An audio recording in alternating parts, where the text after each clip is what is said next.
According to a massive new report from CNN that came out at the end of last week, one of Donald Trump's lawyers, who in fact was one of the architects of the fake elector scheme, Kenneth Chesbro, was actually present at the Capitol during the Capitol riot.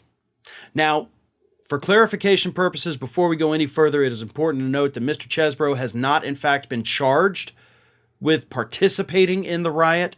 He was not seen inside the Capitol that day. He was seen within a restricted area. So other folks have in fact been hit with misdemeanor charges for that. He has not been charged with anything, but he was present on the Capitol grounds during the riot. But it's not just that he was present at the riot. It's who he was hanging out with for over an hour at the riot. And that, of course, was conspiracy theorist InfoWars host Alex Jones.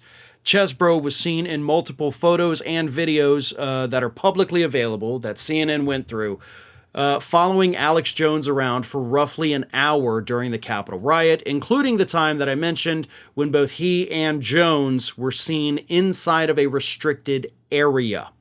Not inside the building, but a restricted area outside the Capitol, which, as I said, people have been charged with that, including, by the way, another InfoWars host by the name of Owen Schroyer, who was with Jones in those areas. Schroyer was basically, he pleaded guilty to one misdemeanor count of entering and remaining on the restricted grounds. So nothing too serious there, but that is technically a criminal charge. Here's the thing. We're not here to talk about, oh, Chesbro should be hit with Capitol riot charges. You know, forget that. That's small potatoes. It's a minor misdemeanor, and he probably would plead out of it anyway.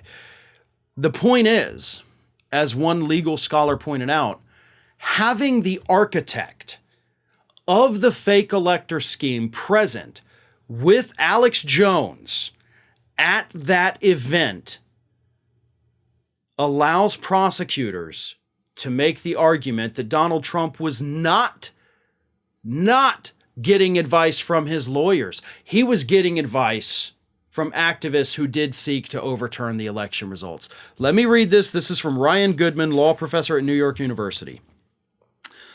He previously served as a special counsel to the general counsel at the Department of Defense. Regardless of Chesbro's potential criminal liability for being in the restricted area of Capitol grounds, this evidence could be cited by prosecutors as further proof that Chesbro was not operating as a bona fide legal advisor, but rather was an activist aligned in the calls to overturn the election. It undercuts defenses Chesbro might mount that he was functioning only in the role of providing legal advice for clients. So his very presence there says this is not a legal guy. This is not a guy who's doing this because of a legal reason. It's a guy who's doing this because he's a diehard Trump supporter and wanted you to win that election desperately. It's also important to remember that in Jack Smith's indictment of Donald Trump for attempting to overthrow the 2020 election results, Chesbro is believed to be one of the 6 unindicted co-conspirators. So, those unindicted co-conspirators might easily eventually turn into indicted co-conspirators, and this new evidence is certainly not going to help Chesbro's case whatsoever, but most importantly, it's not going to help Donald Trump's case. It's already been reported that Donald Trump is essentially going to try to throw everybody else under the bus in all of these other prosecutions. One of the groups of people that he's probably going to try to throw first are the lawyers, which would be Rudy Giuliani, John Eastman, and Kenneth Chesbro, and of course, Sidney Powell.